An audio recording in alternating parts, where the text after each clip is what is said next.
Peer দুটো video দেখলাম, সেই পরিপ্রেক্ষিতে আমি এখন ভিডিও করতে এসেছি। তার আগে বলি, এই যে প্রিয়া, অভি আর ওর বড় ভাসুর জায়ের মধ্যে জমি সংক্রান্ত যে বিবাদটা শুরু হয়েছিল, সেটা মোটামুটি কিছুটা এন্ড হয়েছে। আর এটা থেকে আমরা যারা দর্শকরা আছি অনেকটা শিক্ষা নিতে পারলাম। আলটিমেটলি এই যে মহাভারত, এই ব্যাপারটা কিন্তু আমাদের সমাজের প্রত্যেকটা ঘরে ঘরে আছে। এই মহাভারতের কাহিনীটা অ্যাকচুয়ালি আমাদের জীবনের যে শিক্ষা উপলব্ধি সেখান থেকেই আসে। এই যে ভাই ভাই যুদ্ধ কেন হয়েছিল নিশ্চয়ই জানেন, কারণ ওই হস্তিনাপুরের ব্যাপারটা নিয়েই হয়েছিল, যেখানে বড় ভাইয়ের কিছু প্রাপ্য ছিল, কিন্তু বড় ভাই যেহেতু জন্মান্ধ ছিল তাই সেটা ছোট ভাইকে দেওয়া হয়েছিল রাজত্ব।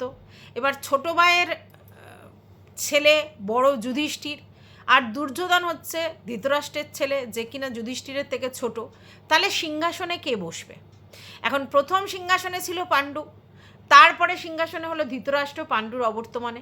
এবার ধৃতরাষ্ট্রের ছেলে দুর্যোধন, তাহলে বড় ছেলের ছেলে, কিন্তু এদিকে পাণ্ডুর ছেলে ছিল আমাদের যুধিষ্ঠির, যে কিনা দুর্যোধনের থেকে বড় ছিল। এবার ব্যাপারটা হচ্ছে, আমরা সবাই জানি যে তখনকার দিনে নিয়ম ছিল রাজা সেই হবে যে কিনা বংশের বড় ছেলে। এবারে ধৃতরাষ্ট্রের ছেলে মানে রাজার ছেলে রাজা হবে, এটাই ছিল। তাহলে রাজার ছেলে রাজা হবে দুর্যোধন, অথচ পাণ্ডু তো রাজা ছিলেন, কিন্তু তার অবর্তমানে ধৃতরাষ্ট্রকে রাজত্ব দেওয়া হয়েছিল। তাহলে এই জায়গা থেকেই সমস্যাটা হয়েছিল। তো তারপরে জানো কীভাবে যুদ্ধটা হয়েছিল। তো এই মহাভারতের যুদ্ধ থেকে কিন্তু আমরা এটা শিক্ষণীয় পাই যে আমাদের সবার ফ্যামিলিতেই এরকম মহাভারতের যুদ্ধ, এবার কেউ কেউ সেটা নেগোশিয়েট করে, আন্ডারস্ট্যান্ডিং করে, কেউ কেউ করতে পারে না, যুদ্ধটা লেগে যায়। তো আলটিমেটলি সলভটা অনেকটাই হয়েছে, কাগজপত্র মোটামুটি একটা তৈরি করা হয়েছে, মানে একেবারে ভারবালি নয়, লিখিত পরিত একটা কাগজপত্র তৈরি করা হয়েছে, কিন্তু এটাই ফেয়ার কাগজপত্র নয়। অ্যাকচুয়ালি ওদের যতক্ষণ না রেজিস্ট্রেশন হচ্ছে জমি জায়গার, পুরোপুরি লিখিত হচ্ছে এবং সেটা সার্টিফাইড হচ্ছে বাই গভর্নমেন্ট, ততক্ষণ পর্যন্ত হবে না আর কি, পুরোপুরি হবে না। এগুলো সবটাই ভারবালি একটা লিখিত লেখা, স্ট্যাম্প পেপারে লিখে একটা লিখিত লেখা। যাই হোক, একজন আমাকে কমেন্ট করেছে আজকের এই সমস্ত কিছুর জন্য দায়ী পিয়ার শাশুড়ি। কথাটা আপেক্ষিকভাবে ঠিক হলেও ব্যাপারটা ঠিক নয়। সেটা হচ্ছে যে আমরা জানি যখন আমাদের সমাজের সিস্টেমটা রয়েছে এরকম, যখন আমাদের বাড়িতে যিনি ইনকামদার হয় এবং বড় হন, সে তখন তথাকথিত মা বাবার পরে দায়িত্ববান হয়ে যায়। তো এক্ষেত্রে যেহেতু অভির দাদা একটা সরকারি চাকরি করতেন এবং বড় ছেলে ছিল, তো তার কাছে মা বাবার কিছু ডিম্যান্ড থাকে যে ছোট ছেলে কিছু করে না, তাহলে সেক্ষেত্রে কিছু করে দাও। তো সেই ইমোশনের বশীভূত হয়ে তিনি তার ফ্যামিলির জন্যে, মা বাবা ভাই ভাইয়ের বউ সবার জন্য করে গেছে, ঠিক আছে, এবং সেটা তিনি ইমোশনের দিক দিয়েই করে গেছে। আর এই যে করে গেছে তাতে কিন্তু তার বউ খুশি হয়নি। তার বউ কিন্তু প্রথম থেকেই চেয়েছে যে শুধুমাত্র আমার এবং আমার সন্তানের কথা যেন আমার বর ভাবে, আদার্স কারোর কথা না ভাবে। এখান থেকেই অশান্তিটা শুরু। এবার প্র্যাকটিক্যালি দিক দিয়ে যদি দেখো, তাহলে আমি অভির বৌদির দোষ দেখতে পাই না। এটা তো যেখানে মেয়ে চাইবে যে আমি এবং আমার সন্তান যেন ফেয়ার এনাফ থাকি, আমরা যেন আমাদের দিক থেকে সেফ অ্যান্ড সিকিউর থাকি, কারণ আমার হাজব্যান্ড সরকারি চাকরি করে। কিন্তু শুধুমাত্র বউয়ের প্রতি কর্তব্য আছে আর মা বাবা বা ভাইয়ের প্রতি কর্তব্য নেই, এটা কেমন কথা? কিন্তু ভাইয়ের প্রতি কর্তব্য আছে বলে ভাই যদি এখন অল্প বয়সে বিয়ে করে নিয়ে এসে আর একটা দায়িত্ব লেজুর জুড়ে দেয়, তো সেটাই বা আমি কেন দেখব? আমি দেখব? এই ব্যাপারটা কিন্তু প্র্যাকটিক্যালি ভেবেছে উনি, খারাপ ভাবেনি। একেবারে যে এখানে কল্পনাকে দোষী সাব্যস্ত করা যায় তা নয়। সে অতটা ব্রডলি চিন্তাই করেনি, অত লিবারেল মাইন্ডেড নয়। সে ভেবেছে আমি, আমার সংসার, আমার সন্তান, আমার বর, ম্যাক্সিমাম তার মা বাবা হতে পারে, কিন্তু ভাইয়ের বইয়ের লাইবিলিটিস তো আমি নিতে দেবো না। সেখান থেকেই সমস্যাটা। আর ভাই লাইবিলিটিস কেন নেব? কারণ ভাই ইচড়ে পাকামি মেরে কিছু না করে একটা মেয়েকে নিয়ে চলে এসেছে, যেটা সর্বৈব অভির ভুল, ঠিক আছে। কিছু পাচ না ভেবে প্রেম করেছে, বিয়ে করে নিয়েছে। কার ভরসায় বিয়ে করে নিয়ে এসছো? বাবা দাদা কার ভরসায়? তুমি ইনকাম করো না, তুমি কার ভরসায় বিয়ে করে নিয়ে এসছো? তো প্র্যাকটিক্যালের দিক দিয়ে কল্পনা ঠিক, এখানে অস্বীকার করার কোনো জায়গা নেই। এবার কথা হচ্ছে, আপনারা যারা বলছেন মা বাবার দায়, আমরা জানি সন্তানের প্রতি সব সন্তানের প্রতি মা বাবার সমান ভালোবাসা আছে, কিন্তু যখন কেউ উইক হয় ফিনান্সিয়ালি, তখন মা বাবা তার প্রতি একটু বেশি ভাবনা চিন্তা করতে শুরু করে। কেন? তার কারণ যে সেফ অ্যান্ড সিকিওর জায়গায় আছে তাকে নিয়ে তো ভাবনা চিন্তা করার কিছু নেই বাবা মার, তাহলে জানে যে সে নিজেরটা নিজে করতে পারছে। কিন্তু সেকেন্ড যে অপশান, মানে যে কিনা ইনকামদার নয়, অভাবী, তাদের জন্য একটু বেশি ফিলিংস রাখে বাবা মা, যে আমার বড় ছেলে যেন আমার ছোট ছেলের হাতটা ছেড়ে না দেয়, যেন ওর হাতটা শক্ত করে ধরে রাখে। এটা যে কোনো বাবা মার দাবি হবে।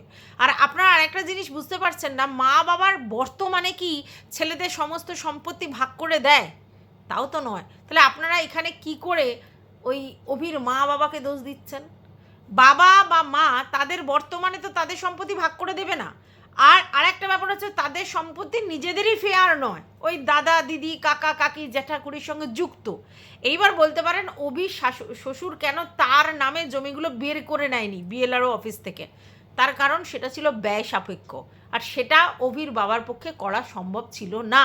তার জন্য সে সেরকমভাবে মাথা ঘামায়নি। আর তারা যেহেতু আগেকার দিনের মানসিকতায় চলে, তাই ভেবেছিল যে আমরা যেরকমভাবে ভোগ বাটোরা করে চলেছি ওরাও সেরকমভাবে ভোগ বাটোরা করে চলবে, আলটিমেটলি এখানেই থাকবে, এই করবে।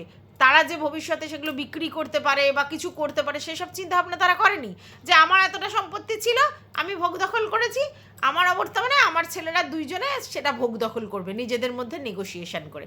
তাই প্র্যাকটিক্যালি যেটা আমরা চিন্তাভাবনা করছি এখন, যে এটা এর নামে হওয়া উচিত, এই হওয়া উচিত, এগুলো বৈষয়িক চিন্তাভাবনা, যেটা ওনারা করেননি। তখনকার দিনে এরকমই বেশিরভাগ করতো, তো তারাও সেইগুলোই করেছে এবং ভেবেছে যে সারা জীবন আমার বড় ছেলে আর ছোট ছেলের মধ্যে মিলমিশ থাকবে।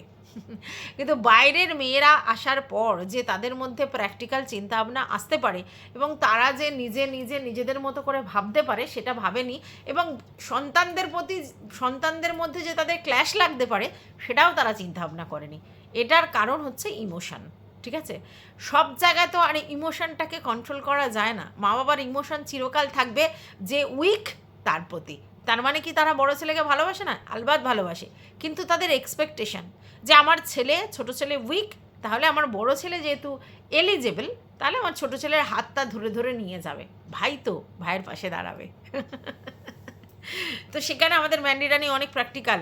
সেদিনকে কিন্তু পরিষ্কার বলেছে যে ভাই, তোমরা কি আমাকে গ্যারান্টি দিতে পারো যে আমার মেয়ের যদি আবার কোনো ভাই বোন হয়, তাহলে সে বিপদে আমার বোনের মানে তার দিদির পাশে এসে দাঁড়াবে? কারণ আমার মা আর মামা দুজন ছিলেন। তো আর বললাম না যে আমার মার সাথে আমার মামা কী ব্যবহার করেছে। এটা প্র্যাকটিক্যাল কথা। যাই হোক, যেটা বলছিলাম সেটা হচ্ছে, আমি যখন ভিডিওটা ছাড়লাম, আগের ভিডিওটা, সেই সময় কিন্তু আমি প্রিয়ার ভিডিওটা দেখে উঠতে পারিনি। ঠিক আছে, আমি আপনাদেরকে বলেছি যে প্রিয়ার দুটো ভিডিও দেখে তারপর আমি ভিডিও করব। তো তার মধ্যে অলরেডি 3টে ভিডিও চলে এসছে, একটা ব্লগ ভিডিও, দুটো এইরকম ভিডিও। তো ব্লগ ভিডিওটা এখনও পর্যন্ত আমি দেখে উঠতে পারিনি, তারপরে দুটো ভিডিও আমি দেখেছি এবং সেইখানে আমার সঙ্গে প্রিয়ার কথা মিলে গেছে। সেটা হচ্ছে, প্রিয়া কিন্তু পরিষ্কার জানিয়েছে আমি যেমন হঠকারী, আমার বড় ভাসুরও তেমন হঠকারী। কিন্তু সবথেকে আশ্চর্যের বিষয়, এবং সেটা গুড ফর প্রিয়া এবং অভি, সেটা হচ্ছে এই যে আমরা প্রিয়াকে হঠকারী সিদ্ধান্ত নেয় এরম বলে মানে কামান দাগা করেছি বা তোপ দাগা করেছি, সেই প্রিয়া কিন্তু যে দেখিয়ে দিয়েছে, এই যে কিছুদিনের ভিডিও যেখানে এই জমি সংক্রান্ত ভিডিওটা হয়েছে, সেখানে একটি বারের জন্য প্রিয়া কোনো হঠকারী ডিসিশন নেয়নি এবং একটি বারের জন্য প্রিয়া কোনো লিগালের বাইরে কথা বলেনি, একটি বারের জন্য প্রিয়া মাথা গরম করেনি, একটি বারের জন্য প্রিয়া আগে থাকতে হাউচাউ করেনি, যেটা ওর অরিজিনাল নেচার। আমি জানি না কি করেও নিজেকে কন্ট্রোল করেছে, সংযত করেছে, বা কীভাবে নিজের এই হঠকারী জায়গাটাকে কন্ট্রোল করে চলেছে সেটা আমি জানি না, বাট এটাই কিন্তু অ্যাকচুয়ালি প্রিয়ার জন্য শাপে বর হয়েছে। হঠকারী ডিসিশান, হলভল করা, হাউমাউ করলে জিনিসটা সন্তর্পণে ঠান্ডা মাথায় হতো না। অতিরিক্ত বুদ্ধিমত্তার পরিচয় দেখিয়েছে এই দিনের যে ভিডিও হয়েছে তার মধ্যে প্রিয়ার, এবং প্রিয়ার যে স্ট্যাম্পটা ছিল যে হটকারী হটকারী হটকারী, সেই স্ট্যাম্পটা ও নিজের থেকে তুলে দিয়েছে। আজকের একটা আমার কমেন্ট বক্সে প্রিয়া কমেন্ট করে গেছে, যেখানে আমি বলেছিলাম যে অভি বোকা, অভি মানে অত বোঝে না, সেখানে কিন্তু প্রিয়া এসে বলেছে না, অভি বোকাও নয়, অভি বোঝে না তা না, যথেষ্ট বুদ্ধি রাখে। তাহলে অভির প্রবলেমটা কোথায়? কনফিডেন্সের অভাব এবং ক্যামেরা শাই। কনফিডেন্সের অভাবটা ও বলেনি, আমি বলছি। আর ও বলতে চেয়েছে ক্যামেরা শাই, ক্যামেরাতে সড়গড় নয়, ঠিক আছে? তার জন্য অভির বিচক্ষণতা, বুদ্ধিমত্তা, বুদ্ধি কিছু ধরা যায় না, ও ক্যামেরা ফ্রেন্ডলি নয়, তার জন্য আমরা ভাবছি হয়তো ওর বুদ্ধি নেই, কিন্তু তা নয়, অভি যথেষ্ট বুদ্ধিদীপ্ত ছেলে, সেটা প্রিয়া এসে আমাকে কমেন্ট করে বলে গেছে, ঠিক আছে? তো চলো, welcome back to my channel. আশা করছি তোমরা সবাই খুব ভালো আছো, আর আমিও খুব ভালো আছি। নতুন একটা ভিডিওর সাথে আমি রুনা লাইফস্টাইল থেকে। প্রিয়াদের ভিডিওগুলো আমার করতে ভালো লাগছে, আর তার জন্যই ইন্টারেস্ট নিয়ে করছি। তার পিছনে কতগুলো কারণ আছে। একটা প্রথম কারণ হচ্ছে আমার কিছু নতুন ভিউয়ার্স হচ্ছে, যেটা আমরা চাই আর কি, ভিডিও করলে আমরা চাই নতুন নতুন দর্শক আমাদের আসুক, দেখুক, বুঝুক, শুনুক, প্রথম এটা। দ্বিতীয় কথা হচ্ছে ভীষণ একটা ইন্টারেস্টিং সাবজেক্ট ফর মি, আমার খুব ভালো লাগে এই ধরনের বৈষয়িক আলোচনাগুলো করতে, ঠিক আছে? এবং সেটাকে আমি আমার মতো করে বোঝানোর চেষ্টা করি, যেটা আমি বুঝি সেটাই লোককে বোঝানোর চেষ্টা করি। তো আমার মনে হয় যে এতে আমার নিজের স্কিলটাও বাড়ে, আমার ম্যাচুরিটিটা আরও বেশি ডেভেলপ করে। আর সবথেকে বড় কথা হচ্ছে এই ধরনের জিনিস যেগুলো প্র্যাকটিক্যালি বোঝার জিনিস, কারণ এখানে তো আমার কল্পনা বা প্রিয়া দুজনে কেউ আমার শত্রুও নয় আর কেউ আমার মিত্রও নয়, তাই তো? আমি শুধু কন্টেন্টের জন্য ওদেরকে নিয়ে ভিডিও করছি। তো সেখানে দুটো ক্যারেক্টার, তার সঙ্গে আরও দুটো ক্যারেক্টার, এদেরকে নিয়ে আমাকে কাজটা করতে হচ্ছে। তো সেই জায়গা থেকে তারা কীরকম মানুষ, তাদের মেন্টালিটি কী, তাদের বিহেভিয়ার কী, তাদের আচার আচরণ কী, হ্যাঁ, আর তাদের মানে কাজটা কী, তারা কী, কতটা কী, এই যে ব্যাপার, এই যে মানুষের ব্যাপারগুলো অ্যানালাইজ, এটা আমার ভালো লাগছে। এমনি যারা আমরা নর্মালি ভিডিও করি, তাহলে আমরা চেনা কন্টেন্ট নিয়ে ভিডিও করি, সেই চেনা কন্টেন্টে মোটামুটি আমরা তাদের নেচার সম্বন্ধে জানি, তারা যে কন্ট্রোভার্সি জিনিস উৎপন্ন করে সেটার উপরে ভিডিও করে বেরিয়ে যায়। তাতে এত মেন্টালি ভাবনা চিন্তা করতে হয় না, বা প্র্যাকটিক্যালি এত বুঝতে হয় না নিজেকে। বাট এদের ভিডিওগুলো বারবার করে দেখলে প্র্যাকটিক্যালি তুমি অনেকটা নলেজ গেইন করবে, ঠিক আছে? যেটা থেকে তুমি সেই নিয়ে আবার আলোচনা করতে পারবে, এবং সেটা আমার নিজের জন্যও কিন্তু ভালো। যত ক্যারেক্টার অ্যানালাইজ করা যাবে তত কিন্তু আমার ম্যাচুরিটি বা ডেভেলপ করবে, বা আমার স্কিলটাও আরও বেশি বাড়বে। তাই আমি ইন্টারেস্ট দেখাচ্ছি। আমি প্রিয়াকে নিয়ে তো খুব বেশি আগে কোনো দিন ভিডিও করিনি, কল্পনাকে নিয়েও করিনি। কল্পনাকে নিয়ে আমি চিন্তামই না তো ভিডিও করবো কী করে। তো সেই জায়গায় আমার ভিউয়ার্সরা বেশিরভাগ ক্ষেত্রেই কিন্তু তাদের চেনে না এবং ইন্টারেস্টও দেখায়নি আমার ভিডিও। যখন আমি ফার্স্ট শুরু করি এদের নিয়ে ভিডিও, তো আমার যারা চেনা মানে ভিউয়ার্স, তারা কিন্তু আমার এই ভিডিওটাতে ইন্টারেস্ট দেখায়নি। দেখানোটা অস্বাভাবিক, কারণ তারা চেনাগণ্ডির মধ্যে থাকে, তারা সেই ব্যাপারে আলোচনা শুনতে চায়। বাট আমি যখন প্রিয়ার ভিডিওটা শুরু করলাম, তখন আমি কিন্তু সেটাকে কন্টিনিউ করলাম, যেহেতু আমার ভালো লাগছিল। এবং সেই জায়গা থেকে আমি দেখলাম যে আমার কথা শুনবার জন্য কিন্তু নতুন নতুন লোকজন আসতে শুরু করলো। কিছু ডেফিনেটলি পুরনো লোকজনও আছে, তো নতুন নতুন লোক আসতে চললো, এবং সেটা আমাকে আরও বেশি ইন্টারেস্টেড করলো। তো দ্যাটস ওয়াই আমি ভিডিওগুলো করছি। তো প্রিয়া পরিষ্কার জানিয়ে দিয়েছে তাদের জমি ভাগাভাগি হয়ে গেছে, এবং সেই ভাগাভাগিটাও খুব সুন্দরভাবে হয়েছে। এবং এটাও বলেছে যে আমি রাগের মাথায় বলেছিলাম 3টে করে ভাগ হবে না, রাগের মাথা না, এটাই তো প্র্যাকটিক্যাল। যদি পার্টিশন ডিড করা হয় তাহলে 3টি ভাগই হতো, এবং সেখানে তোমার শাশুড়ি বলেছে আমাকে দেখলেই হবে, এবং আমি চাই না যে সেকেন্ডবার আবার ঝামেলা হোক, কারণ আমার সম্পত্তিটা যদি আমার নামে থাকে তাহলে পরে আবার সেই সম্পত্তিটা 2টো ভাগ নিয়ে সমস্যা হবে, ঠিক আছে? তো সেই জন্য আমি চাই না যে ওদের মধ্যে আর কোনো অসুবিধা হোক আর কি। সেই জন্য আমি এখনই চাই ওরা একটু দেখলেই হবে, দুজনের কাছেই আমি থাকবো, খাবো। তো খুব ভালো ডিসিশন নিয়েছে উনি অ্যাজ আ হিউম্যান বিং, এবং নিজের ছেলেদের প্রতি কনসার্ন দেখিয়ে কথাটা বলেছে, যাতে ওরা আর পরে হ্যারাসমেন্টের শিকার না হয় সেই জন্য। কিন্তু যদি প্র্যাকটিক্যালি চিন্তা করা যায় তাহলে কিন্তু আবার সেই ভুলটা হলো।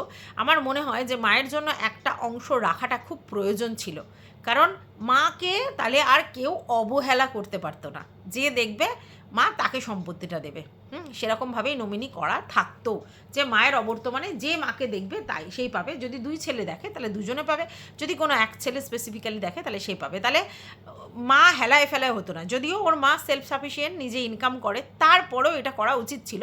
তো যাই হোক, মা সেখানে লিবারাল হয়েছে এবং মা তার ইমোশনে বশীভূত হয়ে দুটো সন্তানের মধ্যেই বলে দিয়েছে আমার সম্পত্তির ওরকম দরকার নেই, দুজনে ভাগ করে নিই, আমাকে দেখলেই হলো।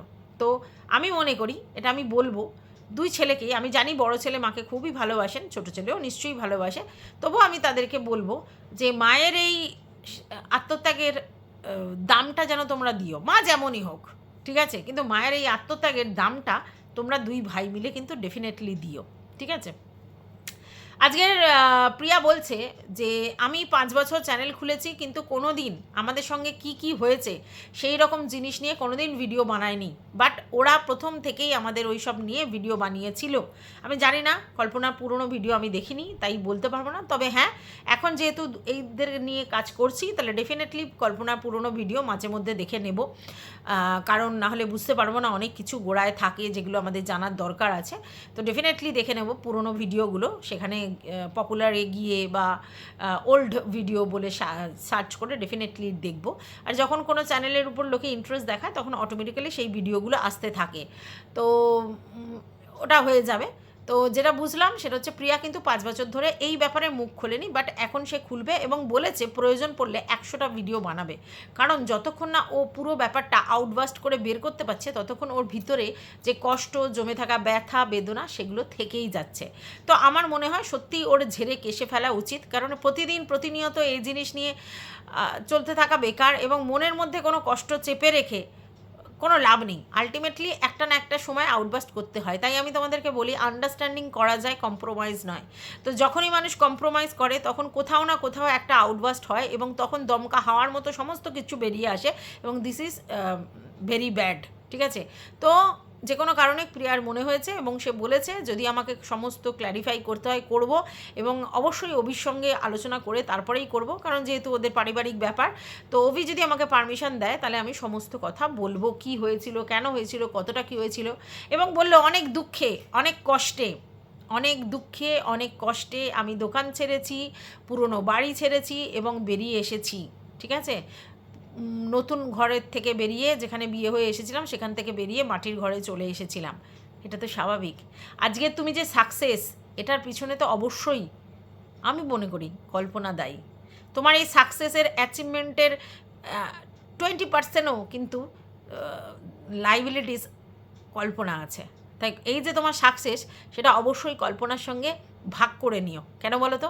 সেদিন সেই কষ্টগুলো যদি কল্পনা তোমাকে না দিত, তাহলে তুমি সারা জীবন এই পরনির্ভরশীল পরগাছা হয়েই বেঁচে থাকতে।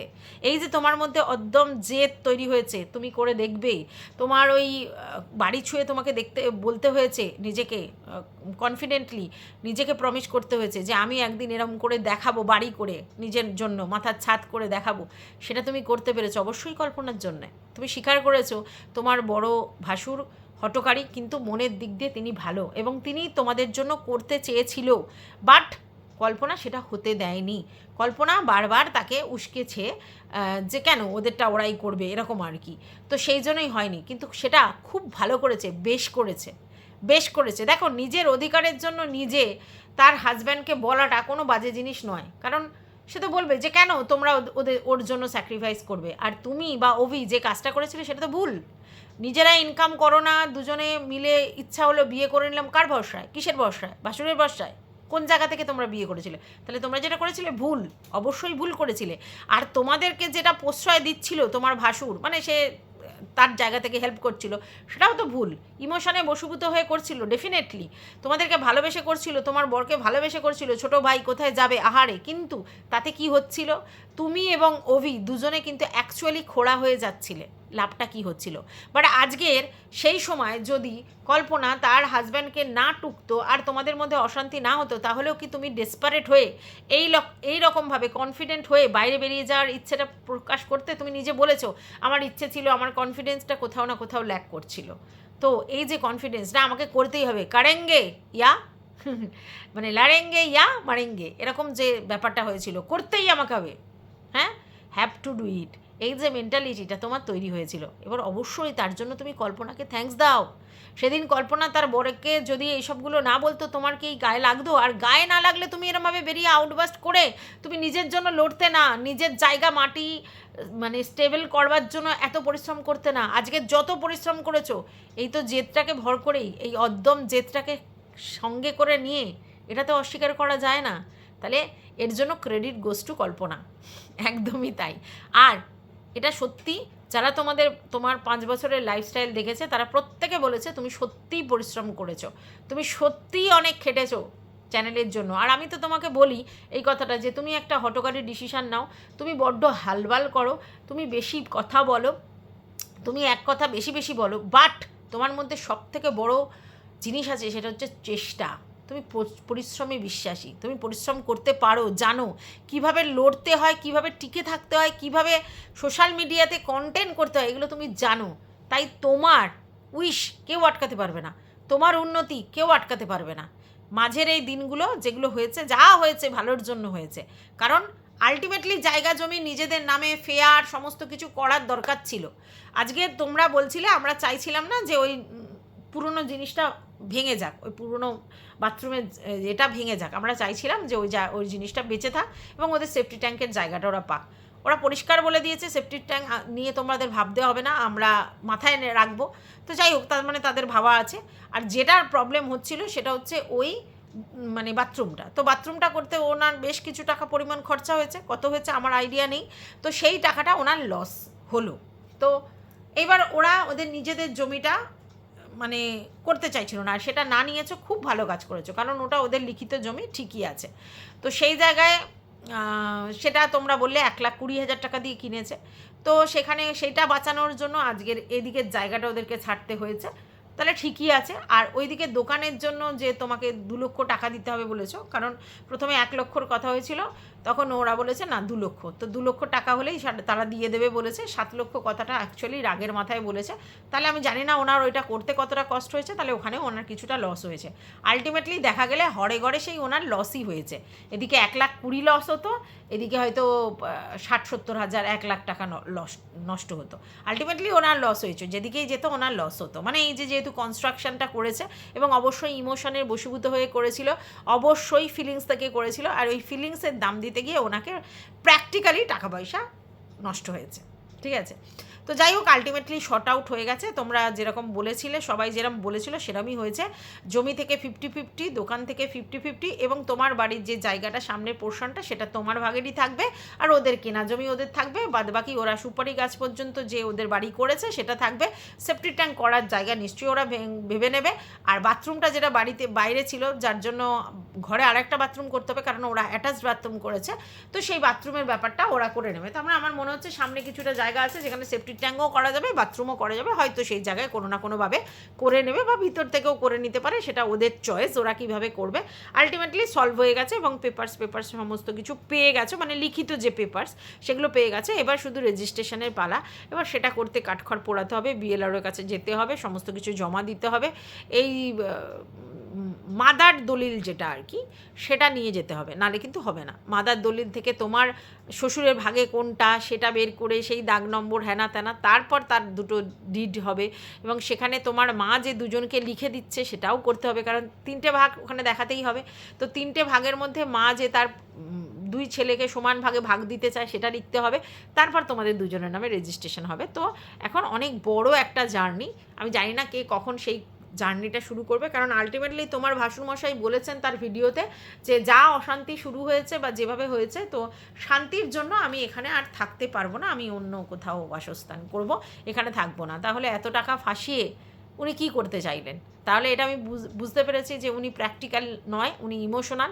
আর ওনার বউ প্র্যাকটিক্যাল, ওনার বউ ওই জন্য বারণ করেছিল, আর উনি ইমোশনে বশীভূত হয়ে প্রচুর টাকা পয়সা নষ্ট করে ফেলেছে। তবে আমার মনে হয় যখন সমান ভাগে ভাগ হয়ে গেছে, তাহলে এখানে না থাকার তার কিছু কারণ নেই। মধ্যখানে তোমরা যদি দুদিকে মানে দুজনরা থাকো, মধ্যখানে একটা বাউন্ডারি দিয়ে দাও, তাহলে ওরা ওদের জায়গায় থাকলো, তোমরা তোমাদের জায়গায় থাকলে। আবার তোমার ওইদিকে যে ওদের যে জায়গাটা শুরু হচ্ছে তার আগে পর্যন্ত যদি তুমি একটা বাউন্ডারি ওয়াল তুলে দাও, তাহলে তুমি তোমার জায়গায় সিকিওর থাকলে। এবার এর মধ্যেই তোমার সন্তানদের মানুষ করতে হবে। ভবিষ্যতে যদি তুমি মনে করো অন্য কোনো জায়গায় বাসস্থান করতে পারবে, অবশ্যই সেটা করো, এবং দুটো ছেলের জন্য ভাবনা চিন্তা করো। এখন ওরা ছোট আছে, যতখানি এখানে থাকা যায় সেটা করো। তো এই বলেই আমি এই ভিডিওটা শেষ করছি। শুনলাম পিয়া আবার একটা ভিডিও দেবে, তার বরের সঙ্গে আলোচনা করার পর রাতে ভিডিও করবে, এবং সেই ভিডিওটা আজকে রাতে দেবে কি কালকে দেবে আমি জানি না। তো সেই ভিডিও দেখে ডেফিনেটলি মানে বলবো কিছু কথা। বাট এখন এটা পরিষ্কার হয়ে গেল যে মা বাবা কোনো অংশেই দায়ী নয়। মা বাবা ইমোশনে বশীভূত হয়ে অনেক কিছু ভাবনা চিন্তা করে। আর বাবা মার বর্তমানে নিশ্চয়ই ভাইদের ভাগ করে দেয় না জমি, মুখে মুখেই হয়। আর বাবা মার অবর্তমানেই কিন্তু আসলে ভাগটা হয়। এবং সেই জায়গায় আমি তো মনে করি যে মাও বেঁচে আছেন, সেই জায়গায় মায়ের একটা ব্যাপারটা ছিল, কিন্তু মা যখন সেখানে লিবারাল হয়েছে কিচ্ছু বলার নেই। এবং সবথেকে বড় কথা হচ্ছে যে দুজনে সুষ্ঠুভাবে জমি জায়গা ভাগ হয়ে গেছে। এবং আলটিমেটলি যে বিশ্ববাবু একটা ভালো মনের মানুষ, সেটা প্রিয়া নিজে স্বীকার করেছে, এবং ওনার কথাবার্তাতে বোঝা গেছে উনি একটু রাগী প্রকৃতির, বা ইমোশান প্রচুর ভরে ভরে রয়েছে।